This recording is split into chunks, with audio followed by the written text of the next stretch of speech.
What can possibly go wrong? Initiating.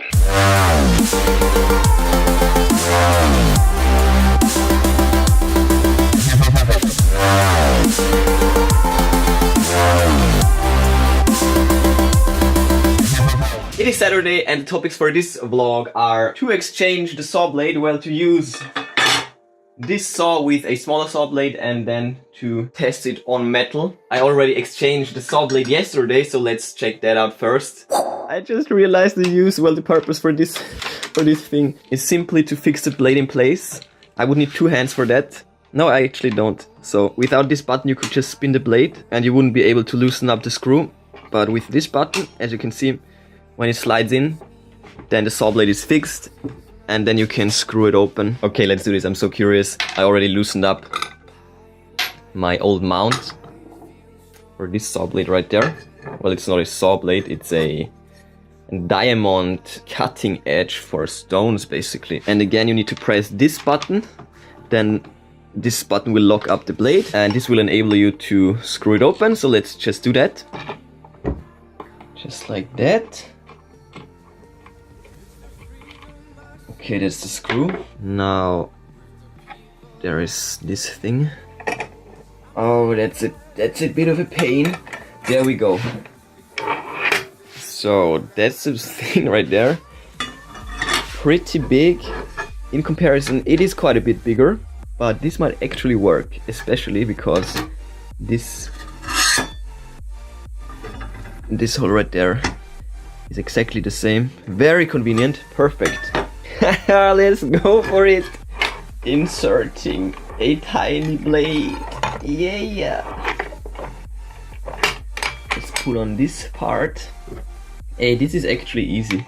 Oh my god, that's the wrong direction. That is actually the wrong direction. It will turn like that. So yeah, let's do it the correct way.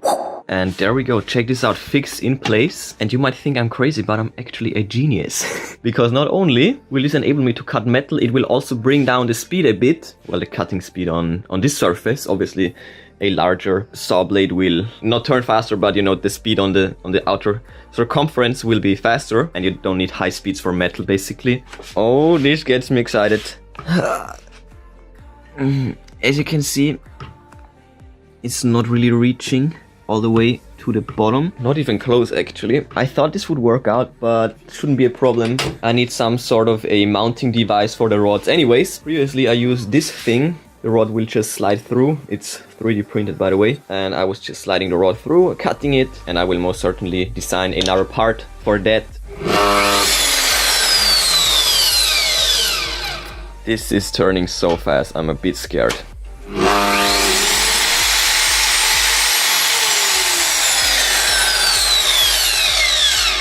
I'm legit scared, but when you look at it, it looks to me as this would turn fairly precisely. Well, obviously, but well, you never know. So yeah, that's a good thing. And I also won't design new parts, I will just use this one. It should work out perfectly, and also if you're interested, I designed them to fit this rail. This guide rail right there. I probably won't use them ever again now that I have this thing. So yeah, I can just use them, and if they get squished, I don't care.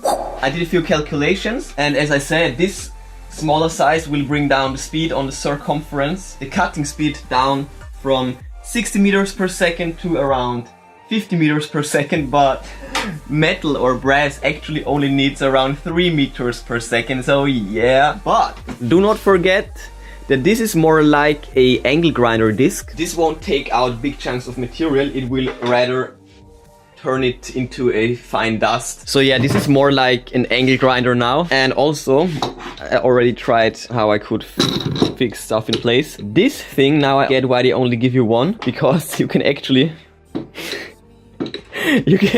only use it on one side. And I realized that yesterday it was kind of stupid.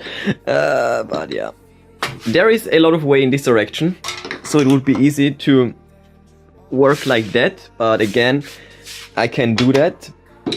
So I need to turn the saw sideways a bit and position my horse or whatever you call it over there. There we go, that's the setup. And now let's just go for it. What can possibly go wrong?